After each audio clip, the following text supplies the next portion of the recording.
Então, primeiramente, meu boa noite a todos. Não é uma honra, mais uma vez, de uma certa forma, estar pertinho de vocês, não é? E hoje com uma pessoa, um colega, né? E uma pessoa muito especial, que é o Heleno. O Heleno é diretor assistencial do Hospital Erasto Gettner, não é? Com mais de 20 anos de experiência em oncologia, MBA na parte de gestão de pessoas e pela Faculdade de Barretos, quando eu conheci, eu me lembro dele me contando que ele vinha de Barretos, já faz algum tempo, acho que uns 5 anos, né, Helena? Mais ou menos que eu te conheci, e atualmente ele é docente do curso de enfermagem da Unidom Bosco, não é? E esse era um tema, a questão de campanha, e eu conversava um pouquinho, a Helena chegou mais cedo para a gente trocar uma figurinha, e era uma das coisas que muitas pessoas nos perguntavam, não é? Por que Curitiba, né, não tem hospital de campanha? Então, o Heleno, com toda a competência que lhe é peculiar, tanto que eu me atrevo a dizer, o Erasto era um antes do Heleno e é outro Erasto pós-Heleno, né? E ele vai contar isso para vocês, porque no ano da enfermagem, Nursing Now Brasil 2020, esse protagonismo do enfermeiro, ele se dá de várias formas, não é? E o Heleno é um dos colegas, como os muitos que já estiveram aqui, que vai mostrar na prática, no dia a dia, não é? Esse protagonismo do enfermeiro na organização dos serviços, na organização das pessoas, na qualidade da assistência aos nossos pacientes, né? E essa vivência dele na questão junto ao Erasto e tudo que o Erasto vem conquistando e ampliando seus serviços, etc, etc. Então eu dizia para ele, aí conta tudo para nós, né? E principalmente esclarecer a comunidade do porquê não termos em Curitiba hospital de campanha, mas sim em Guarapuava. E a gente, quando fala de hospital de campanha, a gente imagina sempre o Exército, né, que monta o hospital de campanha, ou aquelas estruturas como a gente viu em campos de futebol, mas não é bem assim que nós aqui no Paraná trabalhamos. Isso vocês tiveram parte, quem vem acompanhando as lives, lembram de ter escutado isso da nossa secretária de saúde, enfermeira Márcia Sulac, da diretora de atenção básica e vigilância, a enfermeira Maria Goretti, não é? Mas nada mais importante e adequado de ouvir alguém na prática, que está construindo, organizando, monitorando, né, todo esse trabalho frente à pandemia Covid-19. Eu vou me afastar um pouquinho, que assim eu deixo, nós estamos todos de máscara, eu estou com o assessor de informática do meu lado aqui, mais a jornalista, não é? E de forma que fica mais fácil para quem está realmente abordando a temática, tirar a máscara. E eu me afasto um pouquinho, mas estou aqui acompanhando e curtindo com certeza muito e tudo que o nosso colega tem a nos oferecer. Heleno, mais uma vez, obrigada pela oportunidade, pelo aceite e a tela e as pessoas, muito aluno, né? Provavelmente, hein, Heleno? Ai, tem vários alunos. Depois qualquer coisa a gente pede relatório. Não, já tem essa tarefa já de relatório. Olha aí, é coisa de professor, não é? Então, aproveitem, a casa é de vocês, futuros profissionais de enfermagem. Para quem já é da enfermagem, é a casa dos senhores, não é? E vamos trocando ideias aqui. Bem-vindo, Heleno. Muito obrigado, Simone, pela oportunidade, né, e pelas palavras. Aqui na frente, aí você fica bem à vontade. E pelas palavras, né, ditas por você. Imagina, eu também estou aqui em Curitiba já há 5 anos, que nem você falou, né, enfrentando o desafio, né, da gente poder melhorar cada vez mais também a nossa enfermagem, a nossa área da saúde, né. Então,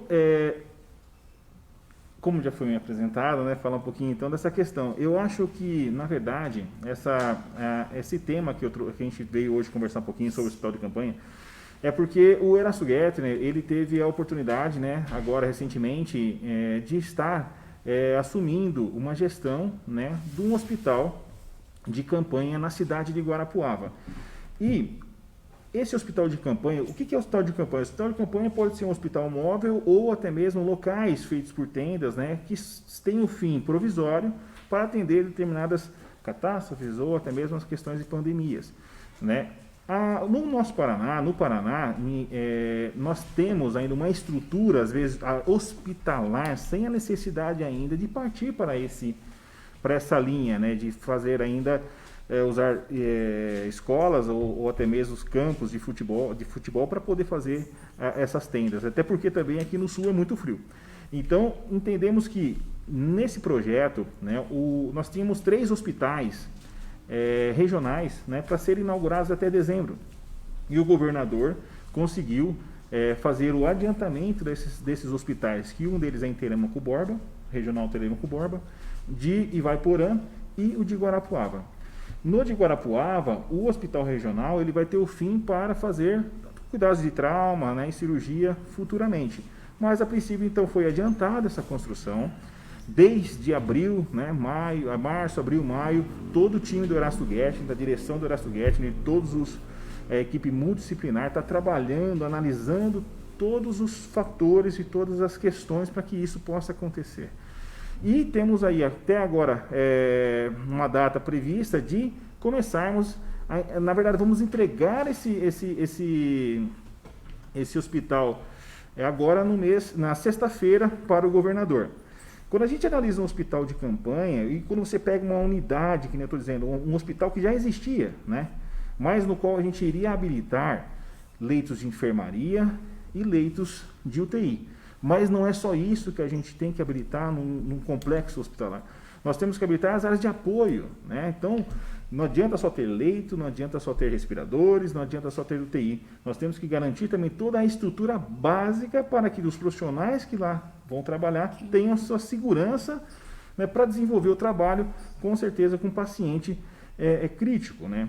Então, nós, uma primeira fase agora, estaremos abrindo em torno de 20 leitos de UTI, de 10 a 20 leitos de UTI, e 60 leitos de enfermaria, né, podendo ser ampliado conforme a demanda e conforme... Esse projeto é um projeto de 6 meses.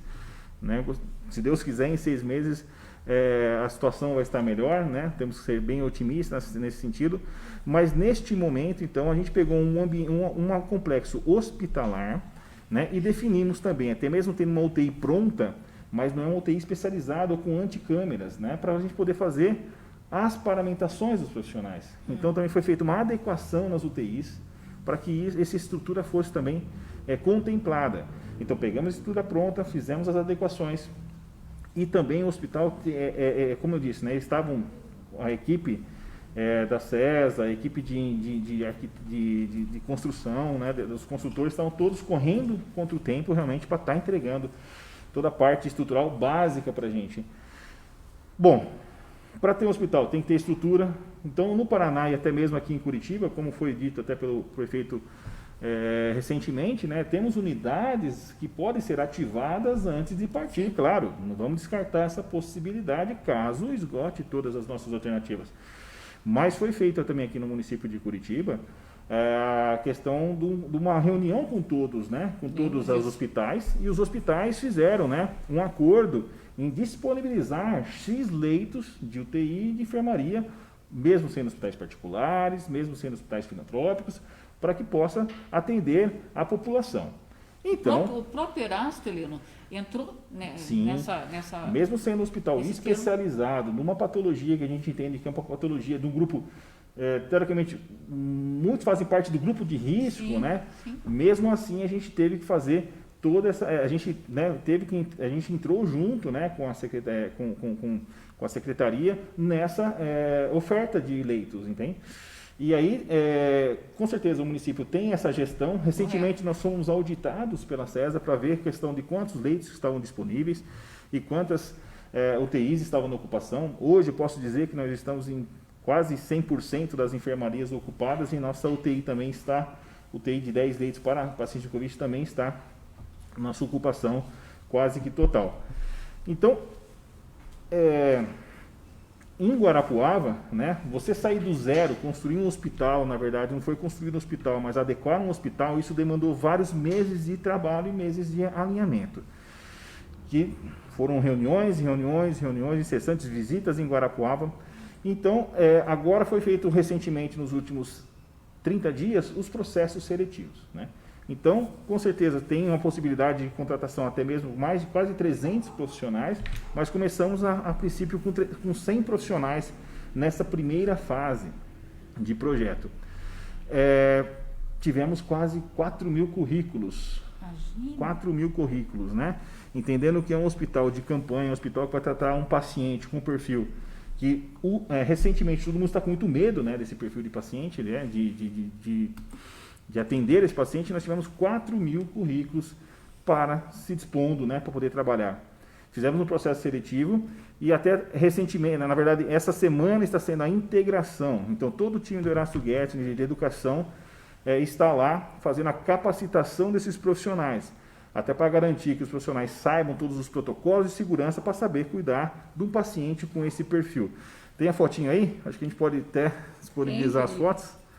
Chegaram agora as fotos. Isso, chegaram recentemente. Os primeiros a verem a tal das então, fotos. são os treinamentos de capacitação, não apenas para a enfermagem. Eu entendo que toda a equipe multi, pessoal de apoio, da limpeza, nutrição, Copa, as fisioterapeutas, serviço social, toda a equipe está sendo treinada, capacitada, né, de todas as técnicas de como se portar frente a essa situação.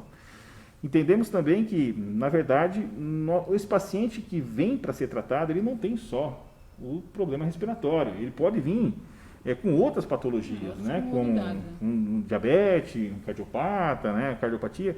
Então, a gente tem que também garantir que esses profissionais saibam identificar essas possíveis comorbidades e saber tratar esse paciente como um todo, né? Então, aí está nosso time, levamos todo o nosso equipamento de capacitação e treinamento para que essa semana inteira a gente faça aí essas... Aquela foto, uma das fotos que o Felipe passou, é filmagem?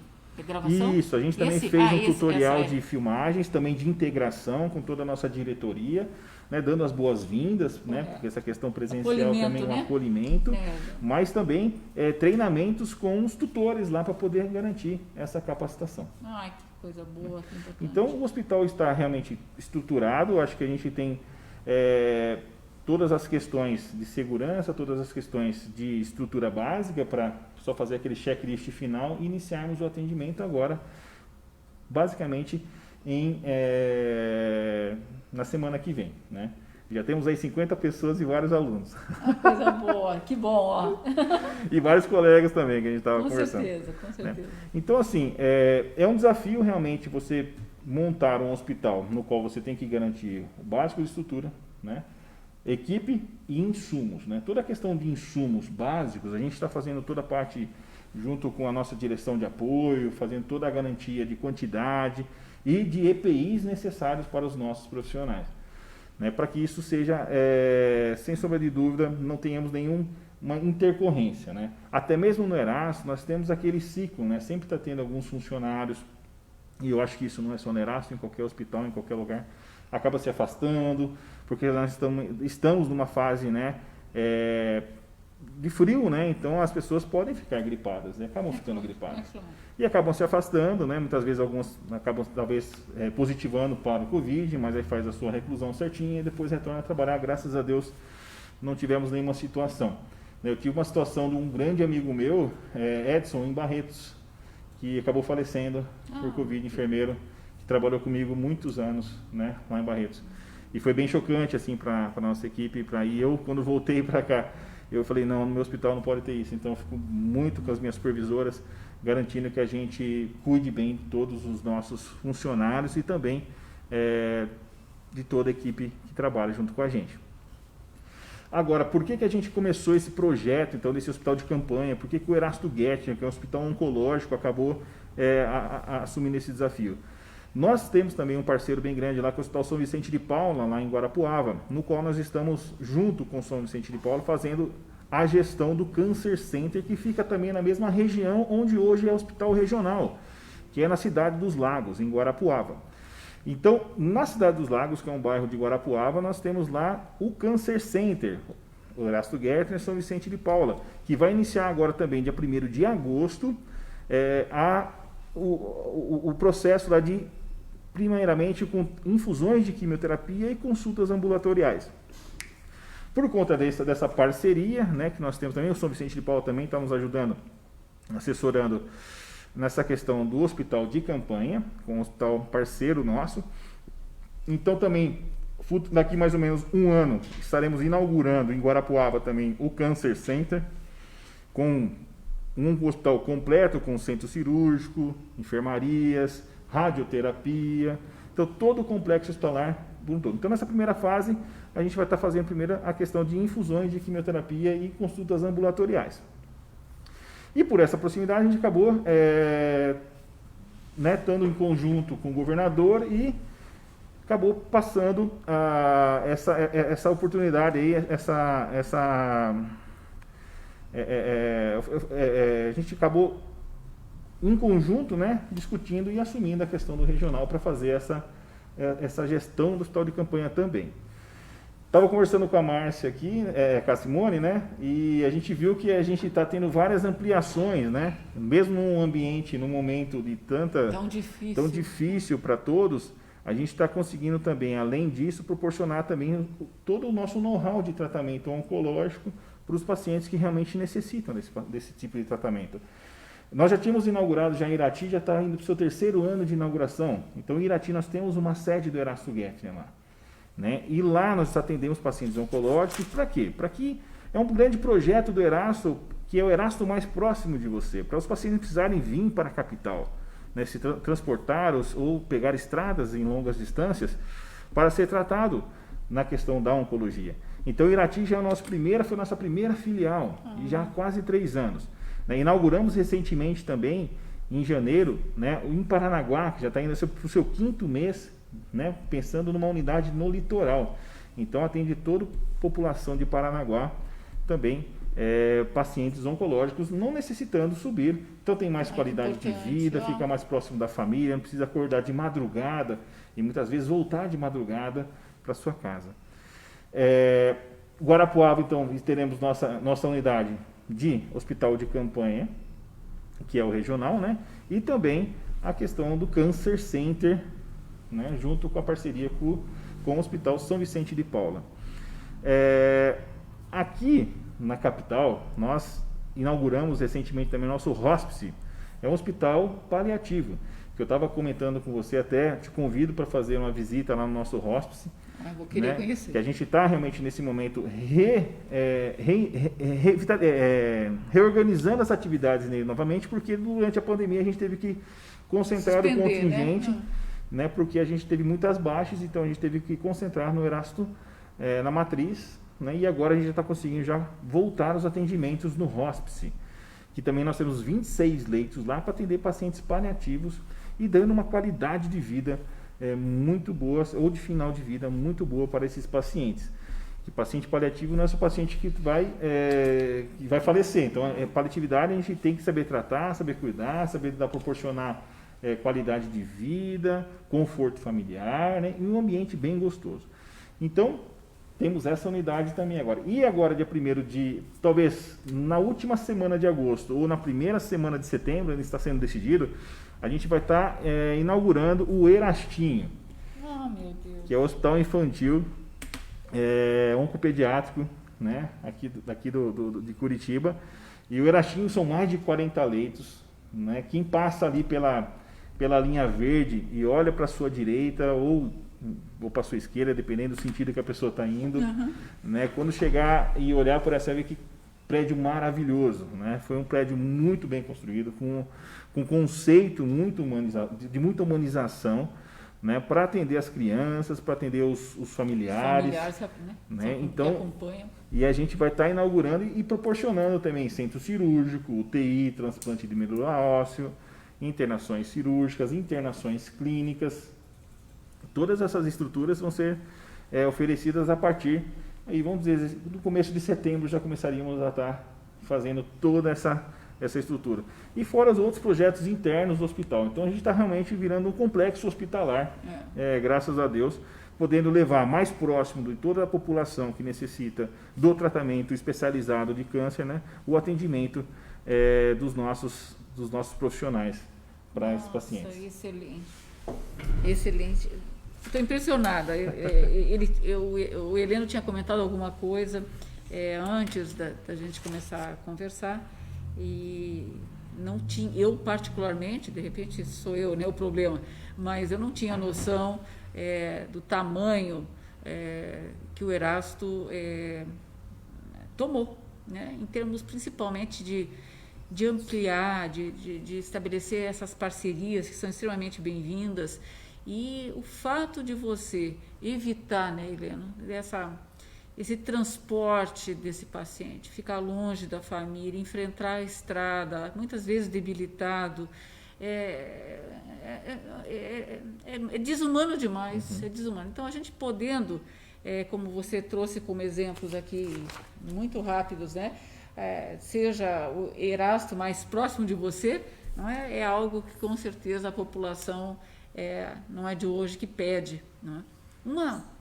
Uma coisa que a gente pondera, e por toda a tua vivência na área de oncologia, esse paciente, em plena pandemia, uma das angústias que vem à tona por exemplo, de uma certa forma, o sumiço dos pacientes crônicos nos retornos às suas consultas, aos seus tratamentos. Isso tem preocupado a Secretaria Municipal de Saúde, bem como do Estado, porque, claro, a pandemia tomou uma proporção mundial, não é? Mas as doenças crônicas, elas continuam, não é? E aonde estão esses pacientes? Especificamente no paciente oncológico, por todo o quadro clínico do paciente, de que maneira os senhores estão até buscando trazer esse paciente para que não falte a consulta ou a radioterapia, porque de repente, com o medo da Covid, né, eu abandono meu tratamento ou deixo para mais tarde, não é? Essa particularmente é uma preocupação minha, até como enfermeira e também como cidadã. E queria ouvir de ti, pela tua vivência, de que maneira que vocês estão vendo isso lá no Erasto. Eu acredito que no começo foi muito assustador para todos, né? Eu acho que era muita informações, muitas vezes não reais, muitas notícias ou fake news, né, que saíam na mídia, então isso assustou muito a população. Pensando no paciente oncológico, o tempo é crucial para o seu tratamento, né? Ele não pode perder o time do seu tratamento, o time da sua quimioterapia. No Erasto nós temos um grupo de profissionais, né, de residentes médicos muito preocupados com essa situação. Temos uma modalidade de enfermeiro chamada enfermeiro de especialidade, no qual eles são navegadores desses pacientes. Então, realmente, todos o pool de pacientes nossos que estavam em tratamento, né, a gente fez uma rechecagem de todo o seu agendamento. Por quê? Muitas vezes tem pacientes que estavam em segmentos, né, em retornos para pegar, por exemplo, receitas, ou retornos que não necessitavam realmente de estar indo até o hospital. Montamos uma estrutura também de teleconsulta, teleorientação, com esses enfermeiros fazendo todo o pente fino e a busca ativa dos pacientes. Então, nós temos um sistema de telefonia hoje, bem estruturado, no qual a gente está fazendo essas consultas, essas orientações, esses contatos com os pacientes, né, e captando e dando a segurança para esses pacientes, na medida do possível, da sua necessidade de estar vindo ao hospital ou não. Então, esse time de profissionais está fazendo um trabalho exemplar, né, a meu ver, exemplar, né, principalmente naqueles pacientes que nós entendemos que tem um risco grande a alto, né, de estar perdendo o seu segmento de tratamento. Tivemos realmente uma baixa, e isso está sendo muito sazonal desde o início. A gente começou no Erasto Guedes, né, a gente foi um dos pioneiros aí em algumas medidas de contenção. O que nós fizemos logo no início? Isso foi em meados de março, né? A gente conseguiu rapidamente, um público de quase 2.000 pacientes e acompanhantes que passam pelo hospital todos os dias, ou passavam pelo hospital todos os dias. Esses pacientes e funcionários, de uma hora para outra, teriam que ficar num ambiente mais externo, né, para garantir uma circulação melhor. Rapidamente a gente foi atrás de tendas, foi atrás de parceiros também para organizar todos os fluxos. Tiramos toda a equipe a equipe assistencial de enfermagem para ir nesse apoio, porque nós tínhamos nossas voluntárias, o voluntariado, né, que ajuda muita gente da Rede Feminina de Combate ao Câncer, neste momento não podendo estar atuando, por ser grupo de risco. Sim. Mas é uma coisa bem interessante, né? Normalmente quando você passa no hospital, pode estar lotado, mas você vê uma voluntária servindo um chá, ajudando no fluxo, orientando, acompanhando, isso dá uma calma para os pacientes. Tá. Então nesse momento a gente não tinha todo esse público, foi toda a equipe assistencial para fora. Por sorte, não choveu muito, né? Por sorte ou azar, né? Que agora a gente está nesses rodízios, né? De corte de água, mas tudo bem, mas para os pacientes foi bom, porque não choveu tanto, né? E agora a gente está passando por um outro momento, já chegando no seu 4º mês, que é realmente essa questão do frio. Isso me preocupa bastante, porque os pacientes chegam cedo, as tendas estão em áreas livres, mas são fechadas, mas mesmo assim ainda é frio. Estive conversando hoje, né? Nós temos doações de cachecol, de gorros, né, para poder dar para os pacientes e se acomodarem até ser chamado, mas todos estão sendo orientados a chegar mais próximo da sua consulta, mais próximo do horário a ser atendido, para não ficar longos períodos aguardando no local, muitas vezes externo, igual tivemos ontem. Graças a Deus os atendimentos já estavam finalizados quando deu aquela chuva, né, que foi assustadora, né? Assustador. Então, respondendo a sua pergunta, então, nós temos realmente uma estrutura no qual estamos fazendo a busca ativa dos pacientes em tratamento, né, para poder estar organizando a sua garantia, né, e explicando. Às vezes são dúvidas, né? O paciente tem dúvida, mas o que eu faço? Será que eu posso? Será que eu não posso? Então, a gente está fazendo isso em todas as unidades, né? Agora a gente replica o nosso plano de enfrentamento para todas as unidades que hoje estão inauguradas, segue o mesmo modelo da matriz que é o Erasto Gettner. Essa ponderação do professor reforça, né? Reforça a adoção da medida realmente acertada, tanto da Secretaria Municipal de Saúde quanto do Estado, nessa parceria, junto aos diferentes hospitais, sejam privados ou públicos, na questão de receber, né, ampliar a sua capacidade por meio de contratação de leitos para a Covid. Porque o que mais vamos dizer assim, o grande ruído nesse momento é a questão do clima, sim.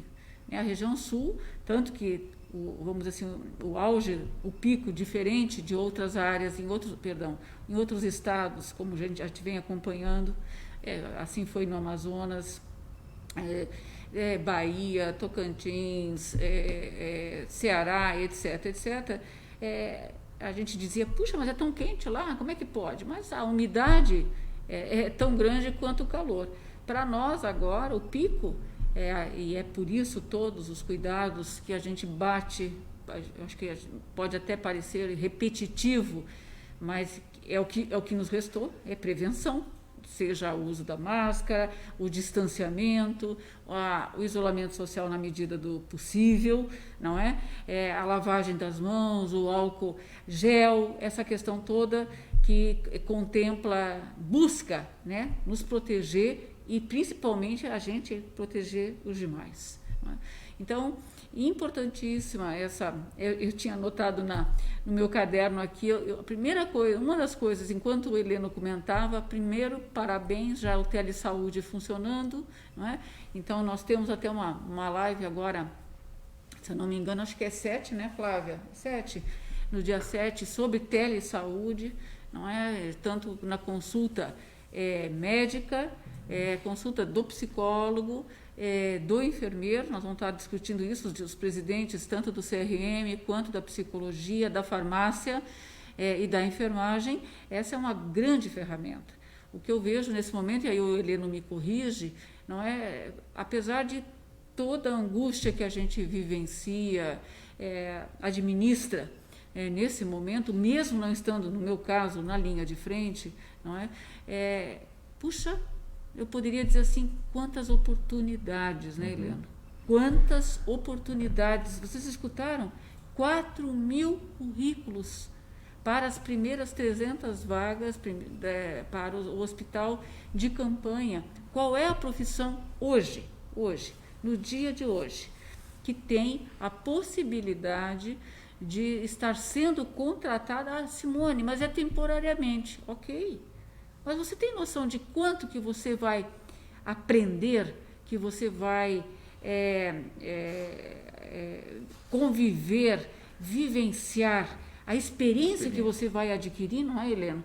Então, a gente tem que, até para a gente poder tornar os nossos dias um pouquinho mais leve, ver o outro lado da moeda, né? As oportunidades.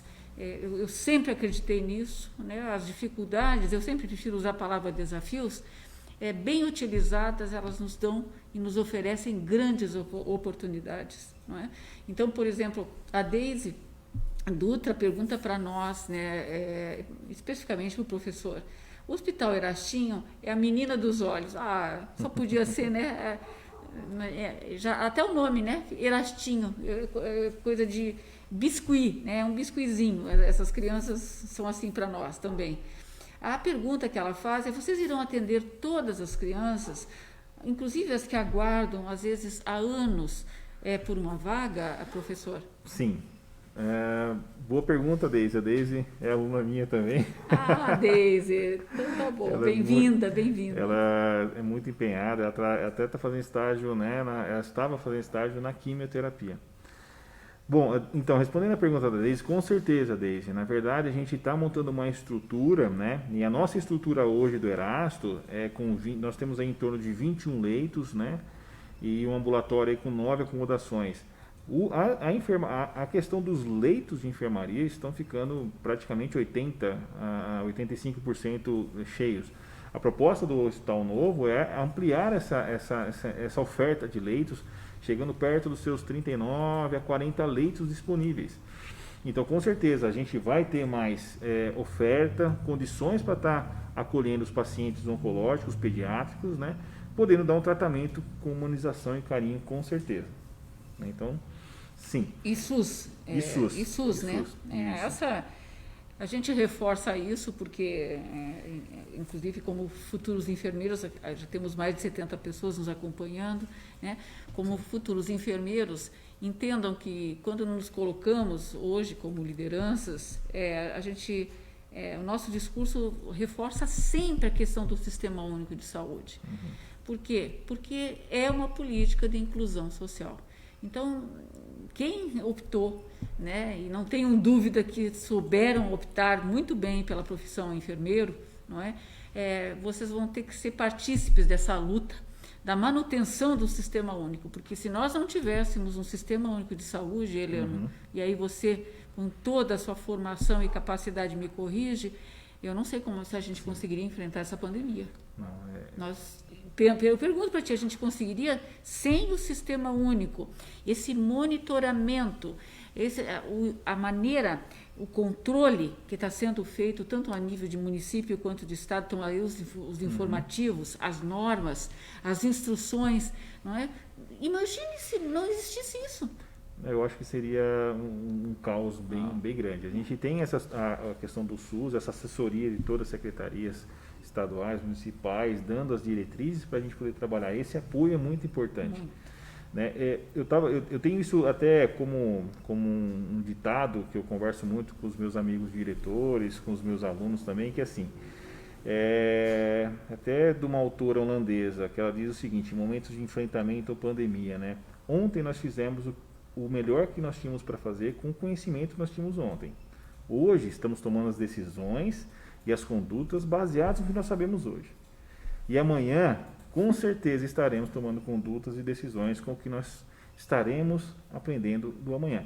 Não quer dizer que a gente erra ou errou, por que vocês fizeram assim, por que foi feito assado. Eu acho que as medidas não tinham uma receita de bolo, uma cartilha pronta. Não. As cartilhas estão sendo desenvolvidas, nós temos um plano de enfrentamento nosso lá que constantemente nosso time de CCH está revisando, reorientando, né, e a gente reeducando a equipe várias vezes para garantir várias situações que é imprevisibilidade. A gente não tinha uma previsão do que poderia acontecer ou não. E isso foi muito ativo, né? Então eu levo muito isso para os meus discursos, assim, até com a equipe, porque começa a se cobrar muito, né? Ah, por que a gente não fez assim? A gente fez com base no que a gente tinha conhecimento. Uma coisa interessante, pessoal, até para a gente poder estar esclarecendo também o hospital de campanha, que eu não cheguei a falar, o hospital de campanha lá de Guarapuava não é porta aberta, então os pacientes não vão chegar direto, né? Chegar lá, estacionar o carro e descer. Na verdade, eles vão ser referenciados ou por modalidade básica ou pelas UPAs. Então lá é um sistema mais amarrado de regulação. E nós temos lá nossos enfermeiros de regulação também para poder estar aceitando os pacientes de toda a região de Guarapuava dentro do hospital de campanha do regional. Então isso é importante lembrar, né? Porque às vezes pode ficar essa dúvida, né? Não, eu estou com problema, eu estou com gripe, eu estou tossindo, eu vou chegar direto no hospital de campanha. Porta do hospital, né? Geralmente os hospitais de campanhas não é dessa forma, né? Então existe um hospital de campanha também que foi montado em Cascavel, que estava com atendimento aí das 19, mais para uma triagem também, mas é importantíssimo. Então tem algumas modalidades. O nosso vai ser um hospital de campanha de alta complexidade, com equipamentos, UTI, até mesmo questões necessárias, talvez procedimentos cirúrgicos, a gente vai estar disponibilizando e realizando dentro da unidade. Tem a pergunta da Carla Nunes também? Vai. A Carla diz para nós assim, a estrutura do telesaúde no Erasto é somente para rastrear os pacientes em tratamento vigente ou sendo realizado suporte, bem como orientações e consulta de enfermagem, professor? Sim. Então, Carla, realmente isso. Nós estamos hoje, nós conseguimos fazer um contato com os pacientes que já estão sendo atendidos pelo hospital. Pacientes que ainda estão para ser o primeiro atendimento, está tendo as consultas de primeira vez, né, que é direcionada pelo município, essa oferta de consultas, que nós não diminuímos nossa oferta de consultas, então os pacientes estão vindo, então esses vão ser agendados e comunicados. Então esse primeiramente tem que fazer uma primeira consulta, né? Os pacientes após essa primeira consulta já começam em tratamento, então esses tratamentos sim a gente começa a fazer a rastreabilidade desses pacientes, vendo seus segmentos, seus retornos ou as necessidades desses pacientes. A enfermagem também acaba conseguindo orientar, fazer o suporte de orientação para esses pacientes, né, muitas vezes nos seus retornos, né, de segmento, ou nas suas orientações pré-operatórias, orientações pré-quimioterapia, né, pré-radioterapia. Então, todo esse pool, né, de modalidades, né, de consultas também, pensando agora na questão da enfermagem, mas nós temos também todas as consultas multidisciplinares com psicologia, serviço social, com todo o seu agendamento, podendo muitas vezes ir para essa modalidade, né, de teleconsultas quando se encaixa para isso, né? Correto. Essa é quando eu comentava com vocês que dia 7 a gente vai estar conversando os conselhos de saúde, conselhos dos profissionais de saúde com relação à questão da telesaúde, porque isso é novo, né? Acho que, se vocês lembram, foi bastante questionado quando a telemedicina saiu com a resolução, o CFM e CRM. Então, vai ser bastante importante, e fica aqui o convite para a gente estar conversando, porque uma das resoluções mais recentes do próprio COFEM, diz respeito à teleconsulta do enfermeiro, não é? Lembrando que essa parte do que diz respeito às orientações, ela é extremamente necessária e bem-vinda, principalmente nessa fase em que nós estamos vivendo, não é? Então, reforçar a importância da gente estar, interessante o que tu comentaste, da própria autora holandesa, é isso mesmo, cada dia é um dia. Às vezes eu vejo aqui pela própria fiscalização a angústia das fiscais, porque nós estamos, se eu não me engano, no 6º planejamento, não é? Porque a demanda muda, a necessidade impõe, não é? Revisitar os processos de trabalho praticamente toda semana, não é? Então não é errar, aqui não é uma questão de errar, nós estamos enfrentando algo que não tem tratamento, não é? E milagre não existe, né? Eu tenho batido muito nessa tecla. Politizar a questão de saúde é um erro crasso, é um retrocesso, é um risco que a gente impõe para uma sociedade inteira. E a saúde, ela é e deve ser tratada com soberania, não é? Porque nós estamos lidando com a vida das pessoas. Não é igual escritório que a gente põe na gaveta determinado processo e depois, quando eu tiver tempo, eu vou absorver. Não é? Então, a importância desse trabalho, especificamente, lembrando para todos esses profissionais que estão na linha de frente, lembrar do programa Enfermagem Solidária, oferecida pelo COFEM, né, pelo órgão federal. A enfermagem solidária, ela funciona 24 horas do dia, com mais de 150 enfermeiros da área de saúde mental, de maneira a poder acolher os nossos colegas, seja perante a angústia, o temor, né, o receio, para ter com quem falar e dividir um pouco de todas essas sensações, porque somos iguais, nós não somos diferentes de ninguém. Eu tenho reforçado isso nas lives, nós temos família, nós também temos medo de contaminar e ser contaminados, etc, etc. Agora, quem abraçou a enfermagem não pode esquecer jamais que abraçou uma profissão de risco.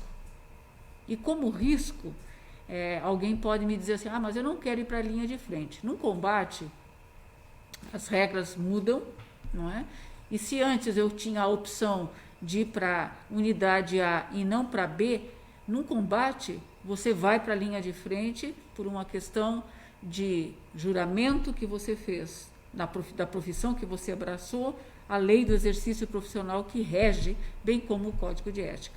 Então, aqui também eu faço um link com a capacitação que está aberta, né, está disponível a todos vocês, inclusive alunos, não é? Estava sendo feito um aditivo para alunos de último ano de enfermagem, bem como do técnico de enfermagem. Quem ganhou o edital na ocasião foi a Universidade Federal de Santa Catarina, então aproveitem a oportunidade. Curso de alta qualidade, materiais de ponta, professores, um corpo docente bárbaro que a Universidade Federal de Santa Catarina tem, não é? Aproveitem esse momento também para se capacitar, se atualizar, principalmente nessa área de biossegurança, na área de Covid, tanto para as duas profissões, seja o técnico de enfermagem e enfermeiros, e também depois tem especificamente para enfermeiros. Não é? Aqui eu faço só um reforço, não é? Quando se fala de Covid, não estou menosprezando os auxiliares de enfermagem, de jeito nenhum, mas em se tratando de Covid, ou melhor dizendo, paciente crítico, né, é bastante clara a lei do exercício profissional que prevê para esse tipo de atendimento somente enfermeiros e técnicos de enfermagem. Os auxiliares são sempre bem-vindos, vem diminuindo gradativamente, ela é uma tendência de mercado. A alta tecnologia, a complexidade dos pacientes exige pessoas cada vez mais capacitadas. Não é? Então, nós temos essas frentes para aproveitar, penso eu, mais uma possibilidade de eu me capacitar de forma gratuita. Aí alguém me corrigiu, a minha colega do sindicato me corrigiu, dizendo, Simone, não é gratuito, afinal de contas a gente paga anuidade. Verdade, mas provavelmente se você fosse ter que pagar um curso de capacitação, o valor não seria do nível que está sendo oferecido, não seria comparado à nossa anuidade, provavelmente você gastaria mais. E a obrigação, uma vez que eu pago a anuidade compulsoriamente no ano inteiro, é o mínimo que a minha casa pode colaborar na minha capacitação. Eu acho que isso vocês estão fazendo também, né, Helena, pelo que tu trouxeste, pelas fotos que você mostrou, a grande preocupação. E a gente tem que, nesse momento, se reinventar. Reinventar. Nós não podemos esperar, sentados, passar essa turbulência, né, e não se capacitar. Né? Algumas pessoas podem ter uma oportunidade melhor ou agora de se capacitar, mas nós temos culturalmente aquela questão presencial das coisas, né, de estar lá junto, numa sala de aula com alunos, mas hoje a gente tem que começar talvez a se reinventar nessa questão, né? Em alguns segmentos, é claro, em algumas modalidades, né? Eu não digo a questão de estágios, que essa vivência Sim, sim. não tem como substituir, mas todos os segmentos, tanto hospitalar quanto ensino, né, e outros, tem um novo formato de mundo que a gente vai começar a conviver, né? Eu sou docente da Unidom Bosco, né? Tenho minha turma de oncologia, minha turma de estágio, né? Meus alunos de ensino clínico, que devem estar me assistindo agora. Né? Então, todos esses alunos estão, rapidamente, nós se reinventamos nessa questão junto, né, com todo o time da Unidom Bosco, de como continuar o conteúdo, passar conteúdo, e o mundo inteiro está assim. Eu vejo meu filho lá em casa, tem que dar um jeito de ensiná-lo agora também, mesmo na forma remota. Então, todas essas medidas, pensando agora, trazendo essa forma também para o hospital, e as visitas, como é que fica? Né? Eu sei que não perguntaram, mas uma questão muito interessante essa, como é que um hospital de campanha, até mesmo no Erasto, com paciente de Covid, qualquer outro hospital, como é que o pessoal está se organizando?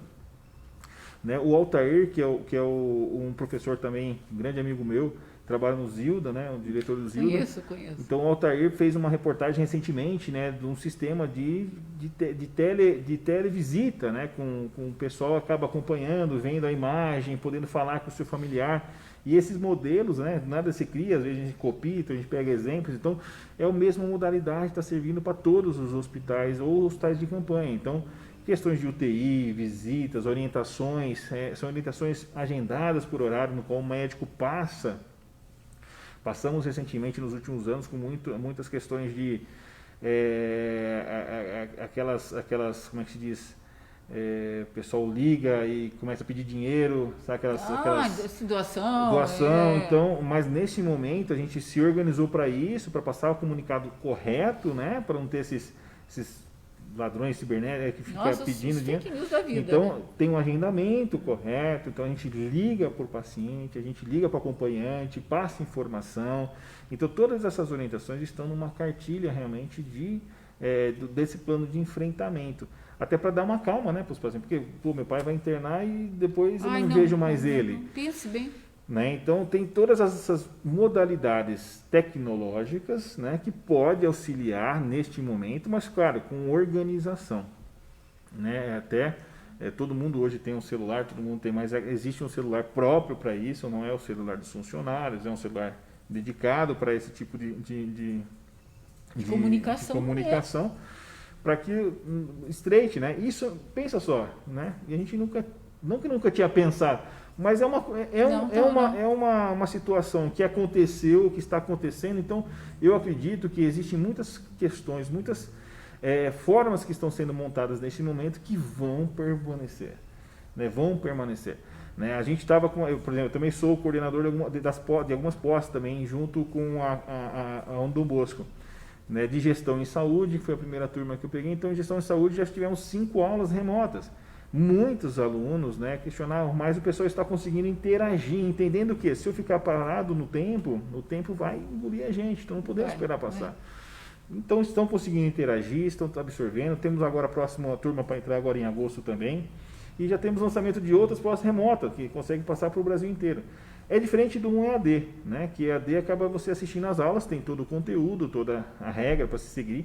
Né, uma aula remota você consegue ter interação. Não é interação física, mas você consegue trocar ideia, fazer pergunta para o professor, pelo chat, conversar talvez com um aluno, com um amigo, porque todos os cursos são esse benchmark, né? Você trocar ideia, conteúdo, experiência de um, experiência de outro.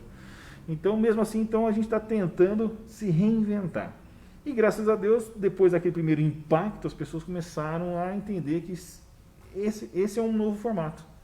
Né? Pode ser que continue, ou pode ser que não, mas parar no tempo eu acho que não é a melhor situação, não é a melhor forma de se fazer. Não. Eu costumo dizer que ter medo, receio de mudança, isso faz parte do ser humano. Né? Trabalho home office também, muita gente fazendo trabalho home office. Minha mulher mesmo, né? Minha mulher, meu filho, são um grupo de risco na questão de asma brônquica, né? Ela está trabalhando de casa, né? Acaba trabalhando 5 vezes mais, porque tem que dar aula para o moleque trabalhar também, então acaba complicando. Mas são modalidades, que é aquele negócio, né? hoje a gente começou a pensar mais nessa questão, né, de você sair para fazer alguma coisa. Claro que a gente pode ficar sedentário, mas tem pacientes que vinham com acompanhantes, 1, 2, 3, 4, 5 pessoas num ambiente hospitalar, que agora que o pessoal abriu para ver, nossa, então ambiente hospitalar não é um ambiente... Não é para tanta gente, mas, né? Sempre o hospital foi um ambiente, teoricamente, insalubre, contaminado, né? Então, no sentido de ter muita gente ali com determinadas patologias. E agora o pessoal começou a não querer mais ir em hospital. Nosso pronto atendimento reduziu muito a porta de entrada do pronto atendimento, porque o pessoal está repensando cada vez mais. Também fizemos modalidades de teleorientação, tirada de dúvida, então os pacientes acabaram, às vezes, vindo no pronto-socorro para revisar uma receita, né, fazer uma orientação, então isso acabou sendo direcionado de uma outra forma, diminuindo a vinda para o ambiente hospitalar, vamos dizer assim.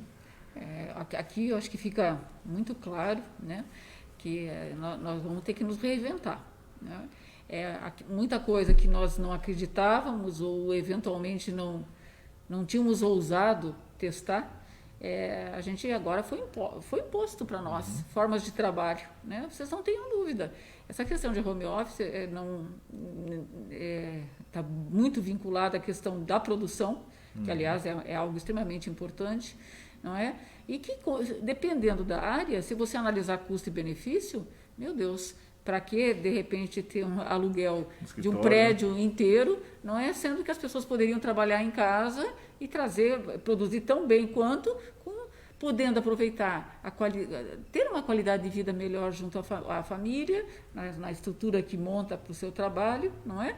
Então, é algo que é um caminho sem volta, eu entendo isso. A nossa angústia, como conselho também, tem sido a questão da formação. Então, a gente fica bastante claro, o Conselho de Enfermagem a nível federal, o COFEN, então, o que ele está discutindo e entrando juridicamente com as questões da necessidade das aulas práticas de laboratório, não é? Então, imaginar como no decreto último do ex-ministro da Saúde, não é? Que atualmente está em Miami, imaginar só a medicina seria preservada com relação à questão das aulas práticas, e como ficamos nós, as demais profissões na área da saúde? Falo especificamente da enfermagem, que eu tenho mais vivência. Não, é inaceitável imaginar que a gente vai poder desenvolver habilidades, né? Seja na comunicação, na ação, simplesmente olhando na tela. Não é bem assim, Saber né? abordar o paciente, acessar o paciente a ponto dele poder te relatar, né, as angústias, as necessidades, ou as dores. Meu Deus do céu, então, eu digo assim, saibam que o sistema, claro, por favor, as universidades, as escolas gozam de autonomia universitária. O conselho, ele não fiscaliza a escola, ele não analisa projeto pedagógico de escola. Agora, nesse conjunto da obra que diz respeito à formação e para esse futuro profissional, a gente se soma como com um conjunto dos conselhos. Temos aqui no Paraná e a nível de Brasil o grupo dos conselhos da área da saúde, preocupados com essa situação. Eu tenho dito N vezes, não somos contrários à EAD, nós somos contrários à formação, como nós já tomamos conhecimento de 100% em EAD para enfermeiros ou, no caso, técnicos de enfermagem. Então, a modalidade ela está aqui para ser usada, só estamos conversando com vocês por ter essa tecnologia, caso contrário, a gente estaria mais isolado do que já estamos, né, na medida do possível. Então, ela é muito bem-vinda. Agora, precisamos realmente adotar determinados cuidados. E aqui, o que eu dou ênfase aos senhores, nós estamos adotando medidas cabíveis, sim, no que diz respeito a preservar, né, na área da enfermagem, a obrigatoriedade da prática. não é? Então, isso é algo que a gente não vai abrir mão e tem todo o apoio do Brasil inteiro e entendo Sim. também dos professores, não é? Tanto do nível técnico quanto a nível de graduação. Ai, que bonitinha, ela está dando o sinalzinho que nós temos que encerrar. Então, aí, antes de eu dar um tchau para todo mundo, eu quero que o Heleno faça um fecho, não é? E, claro que já estou agradecendo a presença, uma honra, mais uma vez, tê-lo conosco, e aí vejo o que tu queres falar para o pessoal que está nos assistindo.